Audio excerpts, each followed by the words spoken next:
Tourisme d'affaires. Plombé par le Covid, le couvent des Jacobins veut rebondir à Rennes.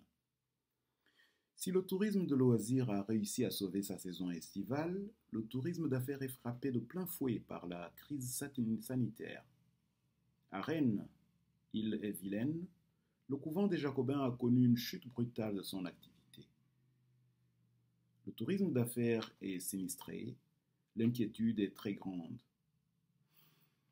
Quand on interroge des professionnels du secteur, c'est comme si la déflagration du coronavirus avait laissé un champ de ruines derrière elle. Les congrès, meetings, événementiels d'entreprises ont été frappés directement par l'épidémie. Un constat partagé par le couvent des Jacobins. Le centre des congrès de Rennes, Île-et-Vilaine, inauguré en janvier 2018, n'a pas échappé à l'effet de souffle du Covid-19. La filière événementielle a été touchée en premier, vraisemblablement. Elle sera l'une des dernières à être libérée des contraintes sanitaires, constate Jean-François Kerroche, le directeur général de Destination Rennes, qui exploite ce vaste équipement avec deux auditoriums, 4000 m² d'exposition, 25 salles de commission. 6 mois d'inactivité. Nous avions une activité soutenue au-delà de nos prévisions. Et puis, 2020 a signé un coup d'arrêt extrêmement brutal, décrit-il en déroulant le film depuis l'annonce du confinement le 16 mars. Cela fait 6 mois que le couvent des Jacobins n'accueille plus d'événements.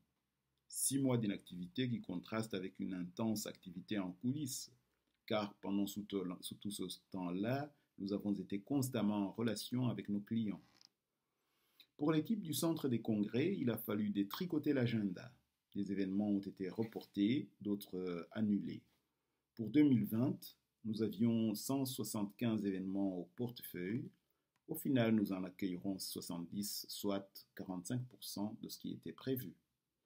Parmi les grands rendez-vous, l'exposition d'art contemporain de la collection Pinault a été reportée à l'été 2021. Même chose pour le Congrès mondial de la bio, OWC 2020, programmé désormais du 6 au 10 septembre 2021. Toute la filière affectée.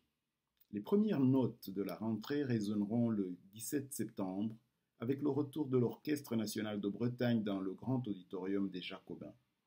Nous avons une bonne visibilité pour 2021, veut rassurer Jean-François Kerroche. Si la situation sanitaire ne se dégrade pas d'ici là, ce devrait être notre meilleure année.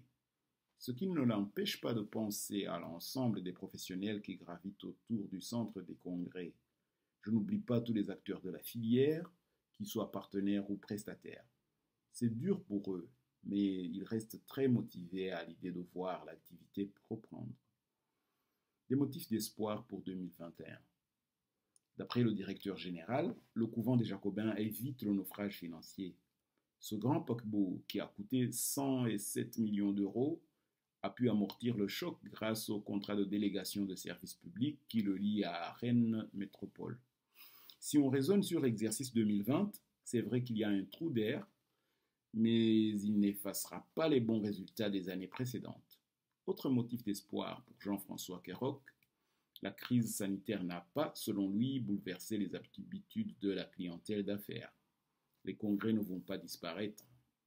Les entreprises nous le disent, elles veulent retrouver du présentiel. Les visioconférences ne remplaceront pas ce besoin de se retrouver en tête-à-tête pour parler, échanger.